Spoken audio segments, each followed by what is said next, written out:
Hello class 10th, welcome to enlighten academy. Class 10th जो आपका PYQs की जो सीरीज चल रही थी उसमें हम इकोनॉमिक्स जो था वो सब्जेक्ट उठाया था हमने। तो इकोनॉमिक्स का आपके 3 चैप्टर ऑलरेडी हो चुके हैं। आपका जो चौथा चैप्टर है आपका globalisation and the Indian economy, उसके पीवाईक्यूज की सीरीज जो है हम आज स्टार्ट करने जा रहे हैं। ठीक है, पैटर्न लास्ट टाइम भी आपको मैंने बताया था कि भाई कि कुछ क्वेश्चन जो है आपको स्मार्ट बोर्ड पे करा दिया जाएगा और बाकी क्वेश्चन जो है पीडीएफ की फॉर्म में आपको डिस्क्रिप्शन बॉक्स में दे दिया जाएगा। ठीक है, तो आइए स्टार्ट करते हैं आपका इस चैप्टर के क्वेश्चंस। पहला क्वेश्चन है आपका कि व्हाट आर मल्टीनेशनल कॉर्पोरेशन या मल्टीनेशनल कंपनीज। ठीक है, मल्टीनेशनल कॉर्पोरेशन के नाम से ही पता चल रहा है मल्टीनेशनल का मतलब एक से ज्यादा कंट्री। तो जो कंपनी अपनी होम कंट्री के अलावा बाकी अदर कंट्री में भी अपना काम करती हो या अपने ऑफिस वगैरह रन करती हो, ठीक है, उसे हम क्या बोलते हैं? Multinational company. क्लियर? तो multinational corporation is a company that owns or control production in more than one nation. The goods and services are produced globally. The production process is divided into small parts and is spread out across the globe. ठीक है, मतलब पूरे world में उनका व्यापार चलता हो, मतलब अपने होम कंट्री के अलावा बाकी कंट्री में भी चल रहा उनका। जैसे टाटा हो गया, आपका टाटा ग्रुप हो गया पूरा, ठीक हो गया। इन्फोसिस हो गई आपकी, विप्रो हो गई इंडिया से। तो ये सारी कंपनी जो है इंडिया की वो आपकी क्या है? एमएनसीज में काउंट होती है, जो एक से ज्यादा कंट्री में व्यापार करती है। ठीक है, नेक्स्ट क्वेश्चन है आपका what do you mean by the term foreign direct investment? FDI is the investment of foreign capital in the economic and productive activities of a country bye foreign companies और MNCs with the aim of expanding capacity and production to earn profit। देखो FDI का simple सा मतलब होता है कि कोई cross border country, मतलब कोई बाहर की कंट्री या तो बाहर की किसी भी बाहर की कंपनी कंट्री का कोई भी कंपनी या कोई भी इंडिविजुअल पर्सन अगर आके हमारी कंट्री में इन्वेस्ट कर रहा है तो वो हमारे लिए क्या हो जाएगा? Foreign direct investment. ठीक है, जो फॉरेन से डायरेक्ट इन्वेस्टमेंट आ रही है। जैसे कोई पर्सन जो है आके, मतलब कोई बहुत बड़ा बिजनेसमैन है यूएसए का और वो इंडिया में आके एक मॉल बना रहा है, तो हमारे यहां पे क्या कर रहा है? इन्वेस्टमेंट कर रहा है। या आपने देखा होगा कि अमेज़न कंपनी जो है, ठीक है, वो अमेज़न कंपनी जो है वो आके इंडिया में अपनी एक सब्सिडरी ओपन की है, तो वो भी हमारे क्या होगा? एक फॉरेन डायरेक्ट इन्वेस्टमेंट होगी। तो जापान हो गया आपका, यूएसए हो गया, ब्रिटेन, बहुत सारी ऐसी कंट्रीज हैं जहां की कंपनियां और जहां के जो बिजनेसमैन है वो हमारे इंडिया में आकर काम करते हैं, और वही आपका क्या होता है? फॉरेन डायरेक्ट इन्वेस्टमेंट होता है। ठीक है, और जब एफडीआई, जैसे मान के चलो कि उन्होंने सब्सिडी होल्ड की, तो या फिर इस तरीके से समझे इसे कि जो फॉरेन डायरेक्ट इन्वेस्टमेंट होता है ना,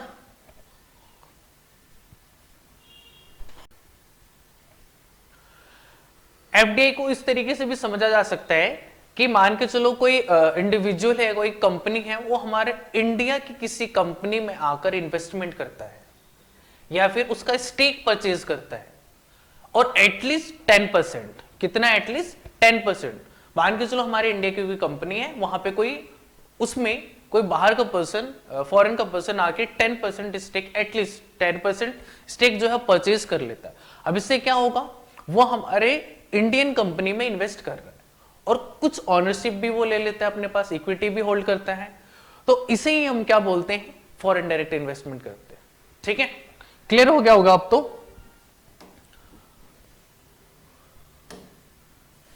अब नेक्स्ट है आपका question what is meant by trade barrier. ये इंपॉर्टेंट क्वेश्चन है आपका कि trade barrier or restriction that are imposed by the government on free import and export activities are called trade barrier. Trade barrier government लगाती है, किस पे लगाती है? जो भी इंपोर्ट और एक्सपोर्ट हो रहा है सामान। बेसिकली देखो क्या है कि पूरे वर्ल्ड में जो कंपटीशन है कंपनीज के बीच में या ट्रेड के बीच में वो बहुत ज्यादा है। उस कंपटीशन से हमारे जो डोमेस्टिक कंपनीज हैं उनको ज्यादा इंपैक्ट ना आए, इसलिए हम ट्रेड बैरियर लगाते हैं। जैसे एक आपको बताया गया आगे कि tax on import is an example of a trade barrier because it is increase the price of imported. मतलब जैसे कि कोई बाहर से हम कोई चीज परचेज कर रहे हैं, ठीक है, इंपोर्ट कर रहे हैं, और उसके ऊपर हमने क्या लगा दिया? टैक्स या कस्टम ड्यूटी लगा दी। तो उससे क्या होगा? उस जिस सामान पे हमने, जिस गुड्स पे हमने टैक्स लगाया है, उसकी हमारे मार्केट में आकर उसकी वैल्यू बढ़ जाएगी, उसका रेट बढ़ जाएगा, ठीक है, तो उसकी बिक्री क्या हो जाएगी? कम हो जाएगी, ठीक है। The government can use the trade barrier like tax to increase और डिक्रीज, या फिर रेगुलेट करती है फॉरेन ट्रेड को। हम इंपोर्टेड सामान पे टैक्स लगाकर हम उसको कंट्रोल करते हैं, रेगुलेट करते हैं कि वो कितना मतलब क्या उसका प्राइस होना चाहिए, ठीक है, और कितने अमाउंट में हमारे डोमेस्टिक मार्केट में आके अपना ट्रेड करेंगे, ठीक है। तो अगर हमने ज्यादा उस पर ट्रेड बैरियर लगा दिया तो हमारी मार्केट में उसकी कम बिक्री होगी, ठीक है। तो इससे क्या होगा? हमारी जो डोमेस्टिक मार्केट है वो बाहर के कंपटीशन से अपने आप को बचा पाएगी, सेव कर पाएगी, ठीक है। And to decide what kind of goods and how much of what should come into the country, मतलब वही कि कितने अमाउंट में और उसके क्या प्राइस हैं, वो सारी चीजें जो है वो आपका टैक्स लगाकर जो है हम डिसाइड कर लेते हैं, ठीक है। क्लियर है ट्रेड बैरियर क्या है? आगे आते हैं। फोर्थ क्वेश्चन है आपका कि how has information and communication technology simulated globalisation process. जो आपका इंफॉर्मेशन है और कम्युनिकेशन टेक्नोलॉजी है वो किस तरीके से हमारे ग्लोबलाइजेशन के प्रोसेस को इंक्रीज कर रहा है, ठीक है। तो पहला क्या है? Rapid improvement in technology has contributed greatly towards globalisation.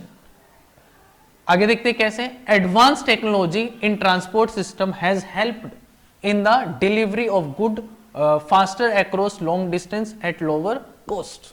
जितना टेक्नोलॉजी बढ़ती जाएगी, टेक्नोलॉजी डेवलप होती जाएगी, उतनी चीजें आसान होती जाएगी, ठीक है।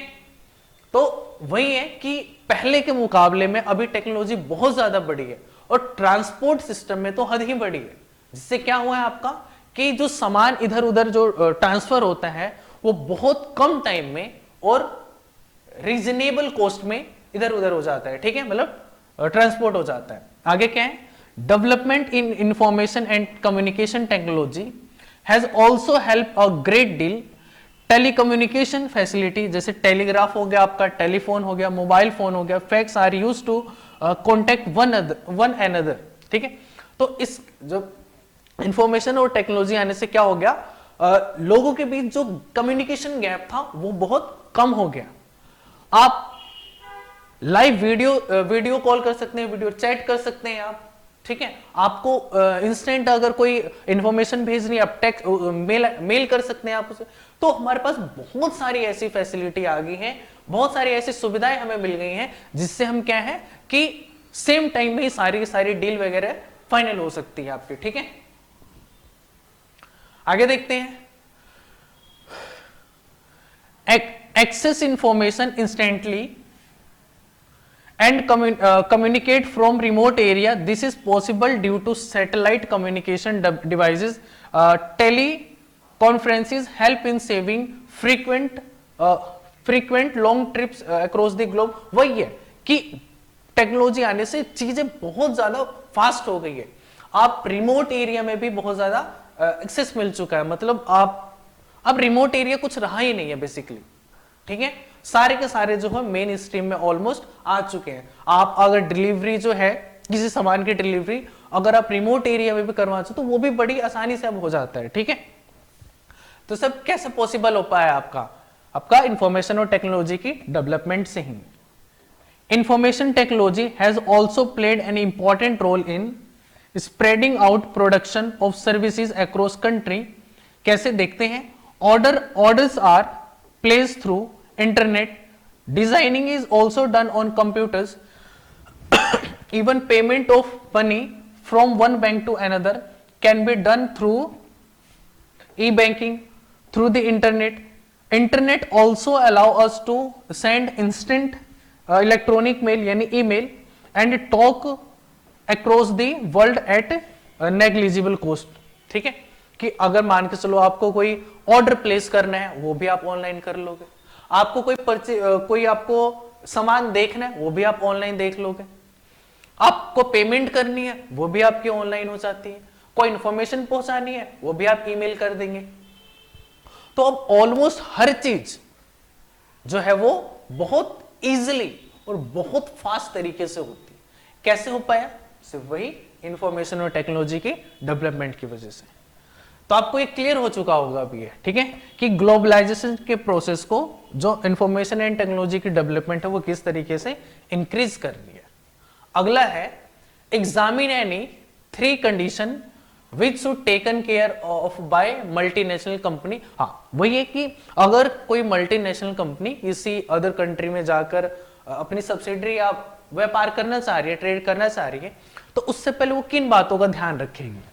तो पहला जो है आपका कि MNC set up offices and factories for production in region where they can get cheap labour and other resources, जहां पे उसको चीप लेबर मिल जाए, ठीक है, और बाकी जो रॉ मटेरियल वगैरह है वो भी बहुत ज्यादा रीजनेबल प्राइस में मिल जाए।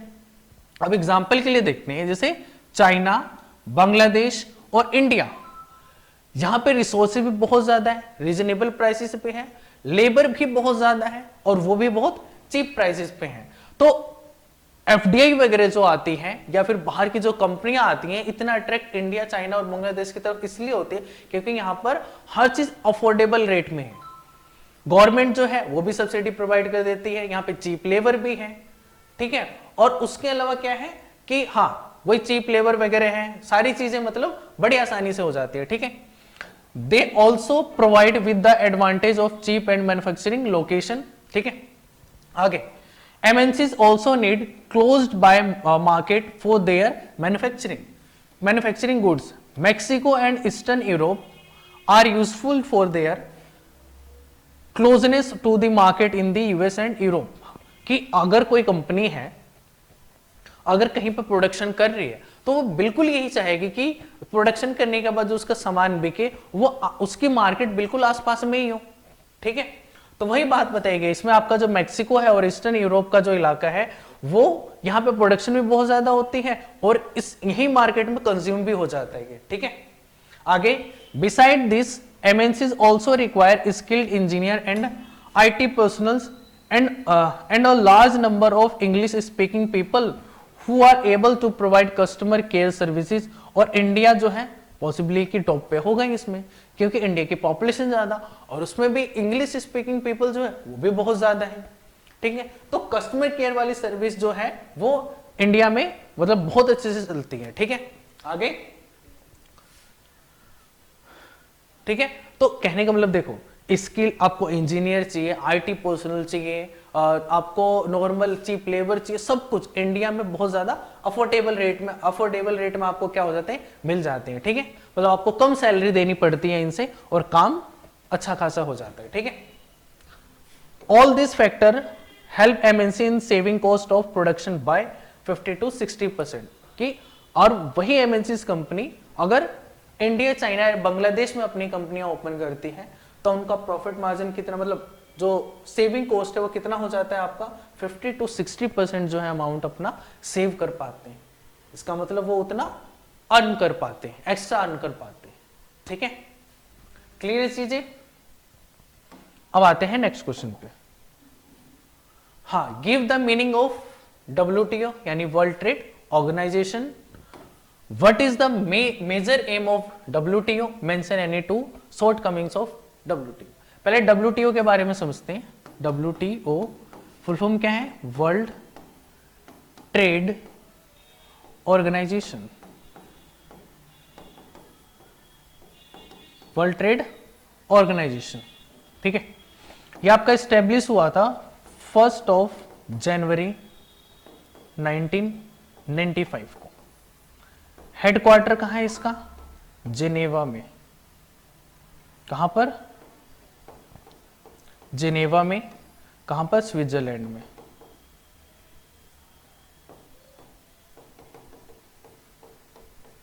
कहां पर? स्विट्जरलैंड में।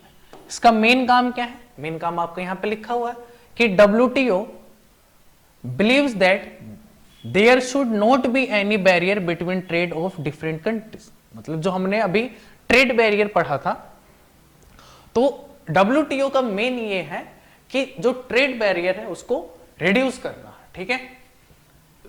ये रहा टू लिबरलाइज इंटरनेशनल ट्रेड, ठीक है, कि मार्केट सबके लिए ओपन होनी चाहिए, जो चाहे आकर जहां चाहे वहां ट्रेड कर सकता है। अगला, to establish rule regulation regarding international trade. मतलब इंटरनेशनल ट्रेड जितना भी हो रहा है उसके लिए रूल रेगुलेशन को फिक्स करना क्या काम है? WTO का, ठीक है। तो ये क्लियर हो गया आपका। अब आगे आता है आपका two shortcoming of WTO, जो कमियां है इसकी, ठीक है, प्रेजेंट डे में, कि through WTO is supposed to allow free trade for all. In practice, it is seen that the developed country have unfairly retained trade barrier and continued to provide protection to their producers. Simple सी है, मैं आपको easy language में समझाता हूं कि देखो, trade barrier का मतलब मैंने आपको बता दिया था। ट्रेड बैरियर से बेसिकली क्या होता है? हम अपने इंपोर्ट और एक्सपोर्ट को क्या रेगुलेट करते हैं। क्लियर? अब देखो, WTO यहां पर रूल रेगुलेशन बनाने के लिए बॉडी है यहां पर, ठीक है। बट जो डेवलप्ड कंट्री है, यूरोपियन कंट्रीज जो है आपके, USA हो गए आपके, ठीक है, ये क्या करती हैं? जो अब WTO क्या बोलती है कि आपको जो ट्रेड बैरियर है वो रिड्यूस करके रखना है, हटा देना है बिल्कुल। लेकिन जो आपकी वेस्टर्न कंट्री है वो ट्रेड बैरियर को अपनी कंट्री में लगा के रखती है। अब इससे क्या होगा? कोई बाहर की कंपनी वहां पे नहीं आ पाएगी। इस चक्कर में क्या है कि वहां के जो प्रोड्यूसर्स है, अंदर डोमेस्टिक प्रोड्यूसर जो है, वो अपनी मार्केट को या वो अपने प्रोडक्शन को बहुत ज्यादा बढ़ा लेते हैं और अफोर्डेबल प्राइसेस पे हो जाता है। तो फिर क्या कर देता है? वो अपनी मार्केट से दूसरे कंट्री के मार्केट में चले जाते हैं। अब ट्रेड बैरियर था नहीं, तो जो भी प्रोडक्शन हुआ बहुत कम प्राइस पे हुआ। अब उस कम प्राइसेस को ले जाकर दूसरी मार्केट में बेचेंगे कम रेट में, तो ऑब्वियस सी बात है उनकी बिक्री ज्यादा होगी, ठीक है। तो वही बताया गया कि जैसे आपके यहाँ पे USA में आपके फार्मर्स हैं, ठीक है, तो बेसिकली क्या है कि ट्रेड बैरियर जो है वो USA अपनी कंट्री में फार्मर्स के लिए लगा के रखती है। अब बाहर से तो कोई आ ही नहीं सकता, तो वहां के जो फार्मर्स होते हैं वो बहुत कम प्राइस में अपना प्रोडक्शन कर लेते हैं। अब उस मतलब कम रेट के जो ग्रेन्स वगैरह हैं उनको ले जाकर वो दूसरी कंट्रियों में सेल कर देते कम प्राइस में, तो उनकी बिक्री क्या हो जाती है? ज्यादा, जिससे प्रॉफिट किसको हुआ? USA को या फिर वेस्टर्न वर्ल्ड को। दूसरी तरफ यही देखा गया है कि वो लोग WTO को पुश करते हैं कि आप लोग डेवलपिंग कंट्री पे जाकर उन्हें बोलो कि वो ट्रेड बैरियर को हटाए। खुद वो ट्रेड बैरियर लगा के रखते हैं ताकि वो इंपोर्ट्स को कम कर पाए, और डेवलपिंग कंट्री को वो बोलते हैं कि उन्हें बोलो कि वो ट्रेड बैरियर हटाए। क्लियर ये चीज? आगे क्या है? On the other hand, WTO rule have force the developing country to remove trade barrier. मैंने आपको क्लियर कर ही दिया, ठीक है। अब चलते हैं नेक्स्ट क्वेश्चन पे। नेक्स्ट क्वेश्चन क्या है आपका? How has globalisation benefited India? Globalisation India को किस तरीके से, इंडियन इकोनॉमी को किस तरीके से बेनिफिट कर रहा है? तो इसमें आपका पहला पॉइंट है, पीपल विद एजुकेशन, स्किल और wealth have benefited by globalisation. जो आपके स्किल्ड पर्सन है, जिनके पास अच्छी एजुकेशन है, जिनके पास वेल्थ अच्छा है, वो आपका फॉरेन में जाकर कहीं पर भी किसी भी कंट्री में जाकर ट्रेड कर सकते हैं। कोई अपनी कंपनी जो है वो ऑन कर सकते हैं, तो इस तरीके से बेनिफिट करता है। सेकंड क्या है कि greater competition among producers both local and foreign has been advantageous to consumers, particularly the well-off section. Rich people enjoy improved quality at lower prices for several products and enjoy a higher standard of living. Basically line आपको ये कहना चाह रही है कि जो producers होते हैं, जो गुड्स को प्रोड्यूस करते हैं, तो अगर बहुत सारी कंपनियां होती हैं सेम प्रोडक्ट की, तो क्या होगा, उससे मार्केट में आपका कंपटीशन होगा, जिससे फाइनली आप कह सकते हैं कि जो प्रॉफिट होगा किसको होगा, कंज्यूमर्स को ही होता है। ठीक है, जिससे एग्जांपल देता हूं आपको कि कोई एक आपकी शॉप बनाने वाली कंपनी है, तो शॉप बनाने वाली जो कंपनी है बेसिकली क्या होगा इससे कि आपने देखा होगा मार्केट में सोप बनाने वाली कंपनी आपकी लाइफ बॉय है, वो आपकी डिटॉल है, और बहुत सारी ऐसी कंपनियां होती हैं। तो उनके बीच में क्या चलता है, कंपटीशन चलता है कि अच्छी क्वालिटी में और लो प्राइसेस में कौन प्रोवाइड करेगा, और इससे फायदा क्या हो जाता है, कंपनियों के आपस में कंपटीशन से फायदा किसको होता है, आपका कंज्यूमर्स को होता है। ठीक है, आगे है MNCs have increased their investment in India over the past 20 years in industries such as cell phones, automobile, electronics, soft drink, fast food and services such as banking. ठीक है, जो MNCs हैं, मैंने आपको लास्ट टाइम समझाया था कि multinational companies जो होती है MNCs, उनका जो ट्रेड होता है, व्यापार होता है, वो अपनी होम कंट्री के अलावा बाकी कंट्रियों में भी होता है। तो बेसिकली क्या होता है, बाहर से बहुत सारी कंपनियों का इन्वेस्टमेंट आता है हमारे इंडिया में। आपने कुछ बहुत देखे होंगे, जैसे आपने फोन्स देखे होंगे इंडिया में, और मैक्सिमम आपको बाहर की कंपनियों के ही मिलेंगे। ठीक है, उसके बाद आपको ऑटोमोबाइल, मतलब बहुत सारी ऐसी गाड़ियां हैं जो बाहर से ही आपके आती है, बाहर की कंपनियां आपकी। उसके बाद इलेक्ट्रॉनिक्स हो गया, सॉफ्ट ड्रिंक हो गया, फास्ट फूड हो गया। ये क्या होगा आपका कि बाहर की कंपनी इंडिया में आकर अपना जो है वो अपनी कंपनी का जो है ब्रांच ओपन करती है, और बेसिकली क्या इन्वेस्ट करती है वो इंडिया में। तो इससे क्या आता है, आपका इन्वेस्टमेंट आता है इंडिया में। ठीक है, अब उनकी कंपनी अगर यहाँ पे काम कर रही है, उसकी वजह से नई जॉब भी क्रिएट होगी। ठीक है, तो उस चीज में भी हेल्प करती है। Top Indian companies have benefited from the increased competition, they have invested in newer technology and production methods. अब सेम चीज है कि जो हमारी इंडियन कंपनी है बहुत सारी, उनके भी लेवल में बहुत ज्यादा इंप्रूवमेंट हुई है। क्यों? क्योंकि मार्केट में कंपटीशन ही इतना ज्यादा है। अगर कंपटीशन है तो अगर आपको सरवाइव करना है तो आपको भी अच्छा उस कंपटीशन में पार्टिसिपेट करना पड़ेगा, और अच्छा से अच्छा जो है प्रोडक्ट वो पब्लिक को देना पड़ेगा, वो भी लोअर प्राइसेस में। तो इस वजह से हमारी जो इंडियन कंपनी भी है वो भी इस चीज में बेनिफिट हो रही है। ठीक है, नई नई टेक्नोलॉजी का अडॉप्ट कर रही है, उस हिसाब से फिर टाइम के साथ वो भी चेंज हो रही है, अपग्रेड कर रही है अपने आप को। तो वो चीज भी है यहाँ पर। ठीक है, आगे क्या है, some Indian companies have gained from successful collaboration with foreign companies, globalisation has enabled some companies in merge as multinationals. अब वही है कि बहुत सारी ऐसी है, जैसे मेडिकल में भी बहुत सारी ऐसी कंपनियां थी जो क्या था कि बाहर की कंपनियों के साथ कोलैबोरेशन करती हैं। वो डिफेंस में भी कोलैबोरेशन कर सकती हैं, आपका मेडिकल लाइन में भी कर सकती है, टेक्नोलॉजी के मामले में कर सकती हैं। तो ऐसे होता है कि एक इंडियन कंपनी और एक फॉरेन की कंपनी दोनों में कोलैबोरेशन होता है, और वो कोई नया प्रोडक्ट इंडिया में ही बनाते हैं। ठीक है, जैसे कि आपने देखा होगा कि जो कोविड-19 की वैक्सीन थी, ठीक है, उसको बनाया किसने था, आपका बाहर की कोई कंपनी थी, बट उस को प्रोड्यूस करने लार्ज अमाउंट में जो प्रोडक्शन का काम किसने किया था, इंडिया में है सीरम इंस्टीट्यूट ऑफ टेक्नोलॉजी। ठीक है, तो उसने प्रोडक्शन का काम किया था। बेसिकली जो टेक्नोलॉजी थी वो बाहर से अडॉप्ट करी, और production serum institute of India ने किया। और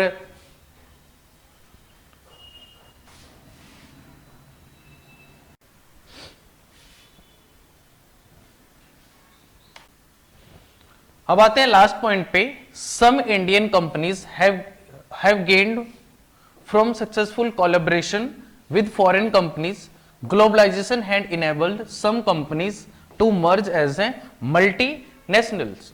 अब क्या होता है कि कुछ इंडियन कंपनी जो है वो बाहर की कंपनियों के साथ कोलैबोरेशन करती है और किसी भी चीज का प्रोडक्शन जो है वो इंडिया में स्टार्ट करते हैं, ठीक है।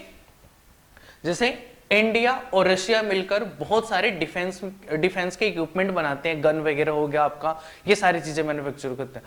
आपने एक अच्छा एग्जांपल देखा था कि कोविड-19 की जो वैक्सीन थी आपकी कोविशील्ड, उस कोविशील्ड को बनाया किस कंपनी ने था? एस्ट्राजेनेका नाम की कंपनी थी यूएस की, उसने। लेकिन उसको मैन्युफैक्चर कौन किया था? सीरम इंस्टीट्यूट ऑफ इंडिया, जो इंडिया की एक कंपनी थी, ठीक है। तो इस तरीके से सीरम इंस्टीट्यूट ऑफ इंडिया ने जो एस्ट्राजेनेका थी उसके साथ कोलैबोरेशन किया और एक जो कोलैबोरेशन करके और बहुत बड़े अमाउंट में जो था वो वैक्सीन को प्रोड्यूस किया था, ठीक है। तो इस तरीके से जो है ग्लोबलाइजेशन इंडिया को बेनिफिट करता है। अब चलते हैं नेक्स्ट क्वेश्चन पे। नेक्स्ट क्वेश्चन है, how is the government of India trying to attract more foreign investment, ठीक है। ये देखते हैं आपका कि किस तरीके से, मतलब गवर्नमेंट ऐसा कौन सा काम कर रही है जिसकी वजह से जो फॉरेन इन्वेस्टमेंट है वो अट्रैक्ट हो हमारी तरफ। तो देखते हैं, पहला है all the barriers and restriction on the foreign trade and investment have been remove to a large extent. Basically क्या हुआ था कि जब 1991 में जो एलपीजी रिफॉर्म हुआ था, इसके बाद हमने भी अपने मार्केट को ओपन कर दिया था और ओपन करने के बाद क्या होता, बहुत सारी कंपनियां बाहर से इंडिया में आई और नई नई टेक्नोलॉजी के साथ आई। बहुत सारी इंडियन कंपनी है वो बाहर ट्रेड करने के लिए निकली, ठीक है। तो बेसिकली जितनी भी बैरियर्स वगैरह थे वो कम कर दिए गए, रिड्यूस कर दिए गए, ठीक है। आगे है आपका liberalisation of investment policies has allowed Indian producers to compete with the producers around the globe, ठीक है। लिबरलाइजेशन से क्या हुआ? लिबरलाइजेशन से क्या हुआ कि जो हमारे इंडियन सिटीजन्स थे उन्होंने अपनी नई नई जो कंपनीज थी वो ओपन करने स्टार्ट करी बेसिकली। और उससे क्या हुआ फिर कि वो मार्केट में जो पूरे वर्ल्ड में जो आपका कंपटीशन चल रहा है, ताकि हमारी कंपनियां भी वहां पे जाके पार्टिसिपेट कर पाए और उनको कंपीट कर पाए। तो जिससे आपकी बहुत सारी ऐसी है, बहुत सारी, अभी क्या हुआ था कि कोविड-19 के बाद, ठीक है, बहुत सारी ऐसी नई कंपनियां थी जो बाद में यूनिकॉर्न बनी थी। यूनिकॉर्न का मतलब जो $1 बिलियन की जो मार्केट कैप्चर हो उस कंपनी का, ठीक है। तो वो यूनिकॉर्न, बहुत सारी कंपनियां, वो बेसिकली स्टार्टअप थी लेकिन ग्रो करते करते वो यूनिकॉर्न बन गई। यूनिकॉर्न मतलब मैंने आपको बताया कितना, $1 बिलियन की, जिसने वैल्यूएशन को पार किया, ठीक है। तो वो क्या हो गया आपकी यूनिकॉर्न। तो इस तरीके से था कि लिबरलाइज कर दिया हमने अपनी पॉलिसीज वगैरह को, जिसकी वजह से बहुत सारी नई कंपनियां ग्रो हुई, ठीक है। आगे देखते हैं, allowing privatisation of many public sector industries by the government. बहुत सारे हमने पोर्ट किए थे, उसके अलावा एयरपोर्ट्स वगैरह किए थे। तो हमने क्या कर, मतलब गवर्नमेंट ने क्या किया था, उनको प्राइवेटाइज किया गया था ताकि वहां से इफिशिएंटली काम हो सके, वहां पर क्या हो सके, इफिशिएंटली काम हो सके, प्रॉफिट जनरेट हो सके, ठीक है। आगे क्या है, allowing businesses to make decision freely about what they wish to import और एक्सपोर्ट। हमें उन्हें अलाउ कर दिया कि आपको जहां पर एक्सपोर्ट करना है, जितना एक्सपोर्ट करना है, इंपोर्ट करना है, तो मतलब हमने थोड़ी सी उन्हें छूट दी बेसिकली। आगे क्या है, the government has allowed flexibility in labours law to attract foreign investment for the benefit of the companies. अब हुआ क्या था कि जब चाइना, आपको पता है अभी कि पूरे वर्ल्ड में वो डोमिनेट कर रहा है इकोनॉमिकली भी, हर तरीके से बेसिकली, और इकोनॉमिकली में तो हद से ज्यादा, ठीक है। तो आपका क्या है कि चाइना का इतनी बड़ी ग्लोबल सुपर पावर बनने का रीजन यही था कि उसने अपनी जो पॉलिसीज थी बिजनेस को लेकर, नई कंपनियों को इनवाइट करने को, वो बहुत ज्यादा ढीली थी, बहुत ज्यादा उसने छूट दे रखी थी कि बस आप आ जाओ यहाँ पे चाइना में, बस आप आ जाओ, बाकी जिम्मेदारी हमारी, हम आपको लैंड प्रोवाइड करेंगे, हम आपको सब्सिडी प्रोवाइड करेंगे, जो लेबर्स वगैरह है वो आपको बहुत आसानी से और बहुत कम प्राइसेस पे आपको मतलब बहुत कम सैलरी के साथ आपको प्रोवाइड कर देंगे, ठीक है। तो बेसिकली जो लेबर लॉ था वो हमने बहुत फ्लेक्सिबल रखा था, ठीक है, कि अब देखे हो कि सऊदी अरब, कुवैत में हमारे इंडियंस लेबर, इंडिया, पाकिस्तान और बांग्लादेश के लेबर जो है वो बहुत ज्यादा वहां पे काम करने के लिए जाते हैं। क्यों? क्योंकि वो कम सैलरी में ही उतना काम कर लेते हैं। ठीक है, तो वही सारी चीज थी यहां पर। अब चलते हैं नेक्स्ट क्वेश्चन पे। नेक्स्ट क्वेश्चन है what is trade, explain the importance of international trade. पहले देखते हैं ट्रेड क्या है। The exchange of goods among people, state and countries is refer to as trade. ठीक है, कि एक्सचेंज ऑफ गुड कहां पर, लोगों के बीच में, स्टेट के बीच में और कंट्रीज के बीच में, यही आपका क्या कहलाता है, ट्रेड कहलाता है। अब इंपॉर्टेंस क्या है, advancement of international trade of a country is an index to its economic prosperity. कि अगर कोई कंट्री, अगर कोई सामान बाहर भेज रही है, मतलब सेल कर रही है दूसरी कंट्री में, इसका मतलब वहां पे सरप्लस है, वहां पर क्या है, उस कंट्री में वो चीज इनफ है, और जो सरप्लस की चीजें हुई वो बाहर जाके वो सेल कर दी। तो इससे क्या हुआ कि वो कंट्री जो है वो इकोनॉमिकली क्या है, सेल्फ डिपेंडेंट है बेसिकली। ठीक है, तो इससे प्रोस्पेरिटी शो होती है हमारी इकोनॉमी की। ठीक है, आगे क्या है, second, it is considered the economic barometer for a country if the balance of international trade is favorable, a country will be able to earn more foreign exchange। कि देखो दो चीज होता है, या तो हम ट्रेड कर रहे हैं, इंटरनेशनल ट्रेड कर रहे हैं, या तो हमें फायदा होगा या तो हमें नुकसान होगा। ठीक है, तो ओवरऑल हम देखें कि अगर हम प्रॉफिट पे रहते हैं, बैलेंस बना रहता है हमारा, कि हम ज्यादा मतलब हम ज्यादा सेल कर पा रहे हैं, मतलब हम एक्सपोर्ट ज्यादा करते हैं, इंपोर्ट कम करते हैं।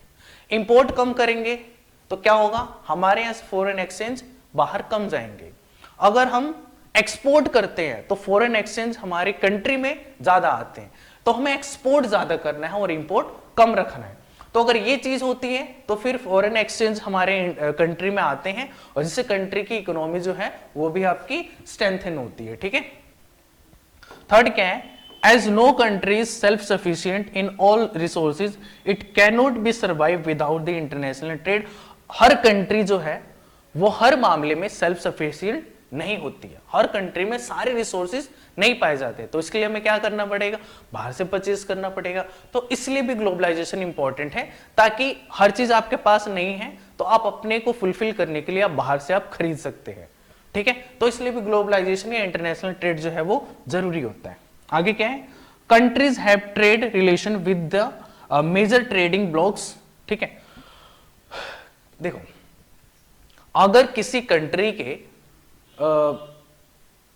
ट्रेड बहुत अच्छा है, अगर दो कंट्रियों के बीच में ट्रेड बहुत अच्छा है, तो इस चीज की ज्यादा संभावना होती है कि उनके ओवरऑल रिलेशन भी बहुत अच्छे ही होंगे।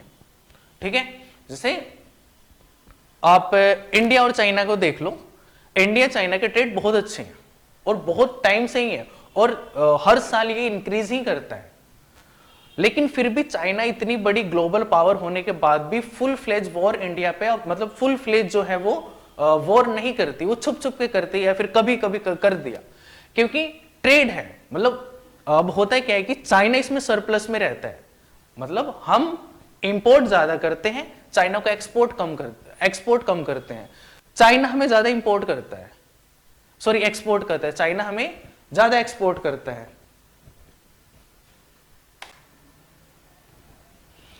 अब आते हैं 4 पॉइंट पे, countries have trade relation with the major trading blocs. अब होता है क्या है कि अगर दो कंट्री के बीच में ट्रेड अच्छा है तो इसकी बहुत ज्यादा संभावना होती है कि ओवरऑल रिलेशन भी बहुत अच्छा हो उस कंट्री का। ठीक है, तो ये पॉइंट हो गया। आगे, exchange of commodities and goods have been superseded by the exchange of information and knowledge।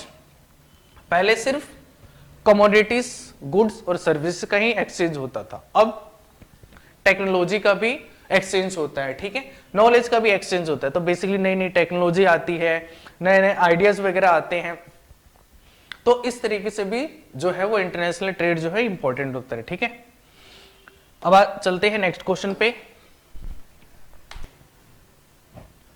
Next question क्या है आपका, नेक्स्ट क्वेश्चन है what is mean by fair globalisation. Fair globalisation क्या होता है या आप इससे क्या समझते हैं? तो fair globalisation mean globalisation that would create opportunities for all and ensure the that it benefits are shared better. मतलब बेसिकली फेयर ग्लोबलाइजेशन का मतलब क्या होता है कि ग्लोबलाइजेशन में कोई एक कंट्री या कोई एक कंपनी डोमिनेट ना करे, हर किसी को अपॉर्चुनिटी मिले, ठीक है, बिजनेस करने का और ट्रेड करने का, और जो ट्रेड का बेनिफिट हो वो भी इक्वली सब में शेयर हो जाए, ठीक है। तो वही क्या होता है आपका फेयर ग्लोबलाइजेशन। नेक्स्ट क्वेश्चन क्या है आपका, explain what is investment. Investment क्या होता है? Investment is buying of an asset in the form of a factory, a machine, land and building etcetera. Basically investment का मतलब होता है आप पैसा वहां पे लगा रहे हैं जहां से फिर आपको बेनिफिट जनरेट होगा या आपको प्रॉफिट जनरेट होगा, तो वो आपके लिए क्या हो जाएगा, इन्वेस्टमेंट। इन्वेस्टमेंट का पर्पस क्या होता है, प्रॉफिट, ठीक है।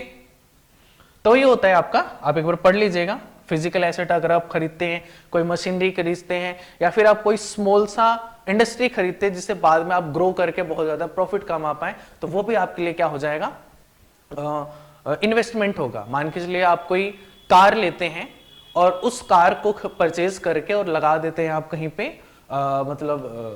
उसमें कैब्स वगैरह में कैब वगैरह में यूज करते हैं, तो फिर वहां से क्या होगा, वो कार आपको प्रॉफिट अर्न करके देगी, तो आपके लिए क्या हो जाएगी, एसेट हो जाएगी, ठीक है। क्लियर चीज, इन्वेस्टमेंट क्या है।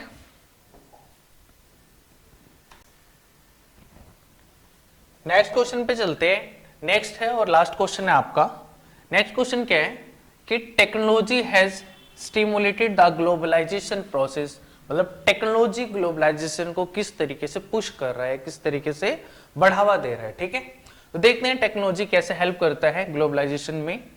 कि पहला क्या है कि transport and technology has witness several improvement in the past 50 year. This has made much faster delivery of goods across long distances possible at lower cost. मतलब अगर आप देखो कि ट्रांसपोर्ट की जो टेक्नोलॉजी है, पहले जो था सिंपल बोट वगैरह से आपकी चीजें ट्रांसफर होती थी, पर अब बहुत बड़े बड़े शिप आ गए जिनकी कैपेसिटी होती है आपकी 15-15, 16-16 हजार कंटेनर्स की। तो वो बड़े बड़े शिप क्या होते हैं, बहुत एक ही बार में बहुत सारा सामान अपने साथ लेकर और फिर वहां पे ट्रेवल करते हैं, ट्रांसफर करते हैं चीजों को। तो वो बहुत ज्यादा चीप हो गया, कम टाइम में और कम पैसे में बहुत सारा सामान जो है वो आपका ट्रांसफर हो पा रहा है आजकल। तो वो भी एक आपका प्रॉफिट है कि जिस तरीके से टेक्नोलॉजी अपडेट होती रही तो चीजें आसान होती रही, ठीक है। Such as use of containers have led to huge reduction, मैंने बताई दी आपको सारी चीजें, ठीक है। तो ये पॉइंट यही था। आगे देखते हैं। Telecommunication has also shown remarkable development, computers, internet, email, voice mail. मतलब टेलीकम्युनिकेशन में भी हद ही हुआ आपका इंप्रूवमेंट। मतलब आप ये कह सकते हैं कि जो कंप्यूटर्स हो गया, आपका इंटरनेट हो गया, ईमेल, मतलब अगर आपको कोई इंफॉर्मेशन यहां से यूएसए भेजना है, आपको कनाडा भेजना है, आपको यूके भेजना है, तो फ्रिक्शन ऑफ सेकंड में ही वो चीजें ट्रांसफर हो जाती ड्यू टू इंटरनेट, ठीक है। उस आपको कोई मेल करना है वो कुछ टाइम में ही। तो कहने का मतलब अब जो कनेक्टिविटी है लोगों के बीच में अराउंड द वर्ल्ड, मतलब जो गैप था बीच में, कम्युनिकेशन का जो गैप था बीच में, वो बिल्कुल खत्म हो चुका है, ठीक है। तो वही बताया कि telecommunication has also shown remarkable development, जैसे computer, internet, email, voice mail etcetera are used intensively to contact one another around the world. Clear ये पॉइंट। आगे आते तीसरे पॉइंट पे। There has been a remarkable development in information and communication technology. It has enabled to access information intensively and communicate even in remote areas. मतलब अब गांव side में देख लो, गांव साइड में भी बहुत अच्छा कनेक्टिविटी होती है, नेट वगैरह की बहुत अच्छा नेटवर्क आता है। तो आप ये कह सकते हो कि रिमोट एरिया में भी आजकल जो है कम्युनिकेशन जो है वो बहुत अच्छे से पहुंच चुका है। मतलब कम्युनिकेशन की फैसिलिटी बहुत अच्छे से पहुंच चुकी है आपकी, ठीक है। तो इंफॉर्मेशन और टेक्नोलॉजी में भी आपकी बहुत अच्छी खासी डेवलपमेंट हुई है। अब हमारे यहाँ पे जो कॉल सेंटर है, call centre use this to satisfy their customers abroad और provide outsourcing services from anywhere. मतलब अगर यहाँ पर कोई सर्विस वो है कॉल सेंटर है, तो वो सर्विस कहाँ प्रोवाइड करता है? अब्रॉड, किसी बाहर की कंट्री में, और वो चीज बहुत स्मूथली होती। तो कहने का मतलब इंफॉर्मेशन और टेक्नोलॉजी में बहुत अच्छे लेवल पे क्या हुई है? डेवलपमेंट हुई है, जिसकी वजह से आप कहीं भी बैठकर और कोई भी काम कर सकते हो। तो ये क्लियर कि टेक्नोलॉजी जो है वो ग्लोबलाइजेशन को आपकी स्टिमुलेट करती है। क्लियर ये चीज? तो ये थे आपके क्वेश्चन। बाकी क्वेश्चन मैं पीडीएफ फॉर्म में आपको डिस्क्रिप्शन बॉक्स में डाल दूंगा, आप वहां से कर लीजिएगा। अच्छा, एक क्वेश्चन और है, ठीक है, सॉरी, लास्ट क्वेश्चन भी देख लेते हैं कि fair globalisation would create opportunities for all and also ensure the benefit of globalisation and shared better. इसके बारे में मैंने आपको पिछले क्वेश्चन में भी थोड़ी बहुत बता दिया था, दोबारा देख लेते हैं कि the government can take the following steps. पहला क्या है आपका? The labour law should be implemented properly and they should get their due rights. मतलब फेयर ग्लोबलाइजेशन में क्या होगा आपका कि जो आपका लेबर लॉ है वो प्रॉपर तरीके से इंप्लीमेंट हो। तो ये आपके टोटल 12 क्वेश्चन थे, ठीक है, जो आपके यहाँ पे खत्म हो चुके हैं। बाकी जो क्वेश्चन मैं आपको पीडीएफ की फॉर्म में डिस्क्रिप्शन बॉक्स में दे दूंगा, आप वहां से बाकी जो भी क्वेश्चन है वो सॉल्व कीजिएगा। कोई डाउट आता है तो आप जो आपका कमेंट बॉक्स होता है वहां पे आप टाइप कर दीजिएगा, उसका आपको जवाब मिल जाएगा, ठीक है। तो thank you so much video देखने के लिए।